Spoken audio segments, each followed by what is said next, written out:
Temps contre argent, c'est un peu le duel silencieux qui rythme la plupart de nos vies, n'est-ce pas? Aujourd'hui, on va justement mettre ce combat sur le devant de la scène pour essayer de comprendre ce qu'est notre vraie, notre ultime richesse. Et voilà, tout notre quotidien, ou presque, résumé sur cette image. Une simple balance. D'un côté, on a les heures qui défilent, inlassablement. Et de l'autre, l'argent qu'on essaye d'accumuler. On passe notre vie à faire l'équilibriste entre ces deux-là, souvent, en mode pilote automatique, sans jamais vraiment se demander si la balance penche du bon côté. Du coup, la question est toute simple. Entre le temps et l'argent, quelle est la monnaie qui a le plus de valeur? Intuitivement, on pense tous connaître la réponse. Et pourtant, si on regarde nos actions de tous les jours, les heures sup, les week-ends sacrifiés, les projets qu'on reporte toujours, eh bien, ça raconte une histoire bien différente. Alors, plongeons directement dans le vif du sujet avec ce qu'on pourrait appeler le piège de l'argent. C'est cette course un peu folle, cette espèce de marathon sans ligne d'arrivée dans lequel on est tous un peu embarqués et qu'on pense, à tort, pouvoir gagner un jour. Le mécanisme, on le connaît par cœur. On échange des heures de notre vie contre un salaire, en se disant que c'est le ticket d'entrée pour une vie meilleure. C'est comme ça qu'on se retrouve à accepter des trajets à n'en plus finir, des réunions qui débordent, des projets qui n'ont pas vraiment de sens pour nous. Tout ça pour un fameux plus tard qui semble s'éloigner à mesure qu'on avance, repoussant le temps en famille ou nos passions à plus tard. Mais c'est précisément là qu'arrive une sorte de révélation. Une vérité toute simple, presque évidente, mais qui a le pouvoir de tout changer. C'est le genre de vérité qu'on oublie très facilement dans le tourbillon du quotidien. Et la voilà, cette vérité qui fait tout basculer. L'argent, au fond, c'est un flux. On peut en gagner, en perdre, en regagner. C'est une ressource renouvelable. Mais le temps, c'est une autre histoire. Chaque seconde qui s'écoule, c'est un fragment de notre existence qui disparaît à tout jamais. Personne, même la personne la plus riche du monde, ne peut racheter le temps perdu. C'est la seule et unique ressource qu'on ne peut absolument pas récupérer. 86 400. Non, ce n'est pas un code de carte bancaire. C'est notre capital de seconde, déposé chaque matin sur notre compte en banque de vie. La petite particularité de ce compte, chaque soir, à minuit, il est remis à zéro. Peu importe qu'on ait sagement investi ces secondes ou qu'on les ait gaspillées. Imaginez chaque seconde comme une pièce d'or. Ça change complètement la perspective, non? Ce qui nous amène à la question. La question qu'on devrait se poser en permanence. Face à cette réunion qui s'éternise, face à cette heure passée à scroller sans but sur les réseaux ou n'importe quelle autre activité. Est-ce que cette heure de ma vie, qui ne reviendra jamais, vaut vraiment ce que je suis en train d'en faire? Bon, une fois qu'on a compris ça, comment on agit?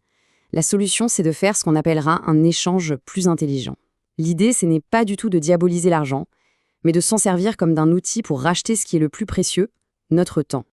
Et pour ça, il y a une méthode très concrète. D'abord, on calcule son vrai taux horaire. On prend son salaire net et on ne le divise pas juste par les heures de bureau, mais par tout le temps que le travail nous prend. Les trajets, le stress qu'on ramène à la maison, les heures sup non payées. Ensuite, on compare. Admettons que ce taux soit de 30 € de l'heure et qu'on puisse déléguer une tâche qu'on déteste pour 15 €. Eh bien, le calcul est vite fait. L'échange est rentable. C'est exactement ça. On vient littéralement d'acheter une heure de sa propre vie pour la moitié de ce qu'elle nous coûte. Et cette heure, on peut maintenant la sanctuariser, la protéger et la réinvestir dans sa famille, sa santé, ses projets ou tout simplement pour souffler. Et des exemples, il y en a partout. Payer pour se faire livrer les courses et récupérer une heure de son week-end, déléguer la paperasse administrative qui nous ronge, ou même prendre un VTC pour gagner 30 minutes cruciales avant un rendez-vous.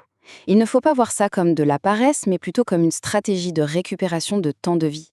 Mais on peut encore aller plus loin, parce que libérer du temps, c'est la première étape. L'utiliser intelligemment, c'est là que tout se joue. Et c'est là qu'on touche à la différence fondamentale entre dépenser son temps et l'investir. Ce tableau résume assez bien l'idée.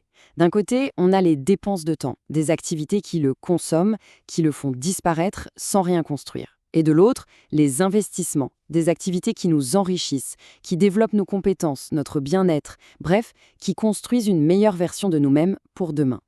Mais attention, le point crucial ici, c'est l'équilibre. Le but n'est absolument pas de devenir une machine à productivité et de supprimer tout plaisir, bien au contraire. Le repos, le divertissement, c'est vital. L'idée, c'est simplement de s'assurer que la plus grande partie de notre temps libre est un investissement conscient en soi et en son futur. Tout ça, finalement, nous amène à une dernière question. Si l'objectif n'est pas seulement d'accumuler de l'argent, alors c'est quoi la vraie définition de la richesse? Eh bien, la voilà peut-être. La vraie richesse, ce n'est pas un compte en banque bien garni. C'est la liberté. La liberté de choisir ce qu'on fait de ses journées. la liberté de dire non à une opportunité qui ne nous correspond pas, sans avoir peur du lendemain. C'est cette tranquillité d'esprit face aux imprévus de la vie. Pour mesurer cette nouvelle forme de richesse, la question à se poser n'est plus combien je gagne par mois, mais plutôt pendant combien de temps est-ce que je pourrais maintenir mon niveau de vie si j'arrêtais de travailler demain. C'est ça, la véritable autonomie financière. Et chercher à augmenter cette durée, même d'une seule semaine, est un but bien plus puissant que de simplement vouloir gagner plus. Donc, pour résumer, la société nous conditionne à avoir les yeux rivés sur notre compte en banque. Toute cette réflexion nous invite simplement à porter une attention au moins aussi grande à notre compte en temps. En traitant notre temps comme notre bien le plus précieux, on découvre une richesse bien différente. Une richesse qui se mesure en moments de liberté, en expériences partagées, en sérénité. Parce qu'au bout du compte, le but du jeu n'est pas d'être le plus riche du cimetière, mais bien de vivre la vie la plus riche possible. Et on va se quitter là-dessus avec une question à méditer. Si dès demain, on avait comme par magie 2 heures de libre en plus chaque jour, comment est-ce qu'on choisirait d'investir ce temps pour soi? La réponse à cette question, c'est probablement la meilleure boussole qu'on puisse trouver.